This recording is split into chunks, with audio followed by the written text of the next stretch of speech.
Minimalist tip number 22. இன்னைக்கு Minimalist tip என்னன்னா, நம்ம ஒவ்வொரு தடையும் கடைக்கு போகும்போது தேவையில்லாத நிறைய பொருளை வாங்கிட்டு வந்துடுறோம். அதனால நமக்கு நிறைய பணம் செலவாகுது. நம்ம வீட்டில் தேவையில்லாத பொருள் நிறைய சேர்ந்துட்டே இருக்கு. அதை அவாய்ட் பண்றதுக்கு பண்ண வேண்டிய சிம்பிளான ட்ரிக் என்னன்னா, என்ன வேணும்ன்றத எழுதி எடுத்துட்டு அதுக்கப்புறமா ஷாப்பிங் பண்ண போறது. இப்போ சில பேர்லாம் இருக்காங்க, என்னடா வாங்க போறேன்னு கேட்டா, கடைக்கு போய் பார்த்தா தானே தெரியும், அங்க என்ன இருக்குன்னு தெரியும், அதுக்கேற்ற மாதிரி தான் நான் வாங்குவேன் அப்படின்னு. உண்மையாவே அவங்களுக்கு என்ன வேணும்ன்றதுல ஒரு கிளாரிட்டி கிடையாது. சும்மா போக வேண்டியது, கையில கிடைக்கிறதெல்லாம் அள்ளி போட்டு வர வேண்டியது. கிட்டத்தட்ட சொல்லுவாங்களா அந்த ஷாப்பிங் பைத்தியங்கள், இது எங்களுக்கு வேற வேலையே கிடையாது, ஏன் வாங்குறோம் எதுக்கு வாங்குறோன்னே தெரியாம எல்லாத்தையும் வாங்கி போட்டு சுத்தி வர வேண்டியது. அதை வாங்கிட்டு வந்து வீட்டில் வர வரையும் தான் அதுங்களோட தேவை இருக்கும். அதுக்கப்புறம் அவங்க அதை யூஸ் பண்ணவே மாட்டாங்க. வீட்டில் குப்பையாட்டம் அதை அடைஞ்சு கிடக்கும். சிம்பிள்.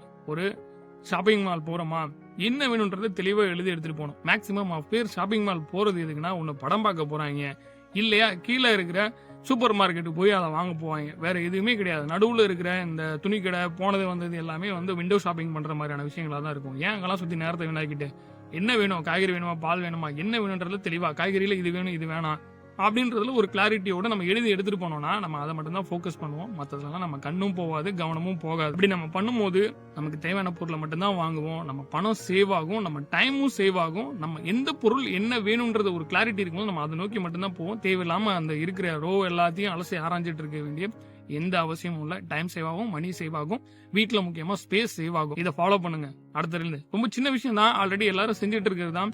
பெரும்பாலானவங்க சந்தைக்கு போகும்போது இதெல்லாம் எழுதி எடுத்துட்டு போவாங்க, இது வேணுன்ற ஒரு கிளாரிட்டியோட போவாங்க. ஆனா இப்போ இந்த கன்சூமரிசம் ஸ்டார்ட் ஆனதுல இருந்து நம்ம மக்கள் யாருமே அதை ஃபாலோ பண்றது இல்ல. போறது அங்க என்ன இருக்கோ அதை வாங்கிட்டு வருது. அப்படின்னும் போது எனர்ஜி நமக்கு என்ன வேணும்ன்றது நம்ம தானே முடிவு பண்ணணும். என்ன இருக்கிறது பொறுத்து நம்ம மாறுதுன்னா. ஸோ இன்னைக்கான மினிமலிஸ்ட் டிப், ஒவ்வொரு தடவை ஷாப்பிங் மால் போறதுக்கு முன்னாடியும் இல்ல ஷாப்பிங் போறதுக்கு முன்னாடியும் என்ன வேணும்ன்றதை எழுதி எடுத்துக்கிட்டு தெளிவா போங்க. ஒரு ஐடியாவோட போங்க. பிளைண்டா போயிட்டு கையில கிடைக்கிறதெல்லாம் வாங்கி போட்டு வராதீங்க.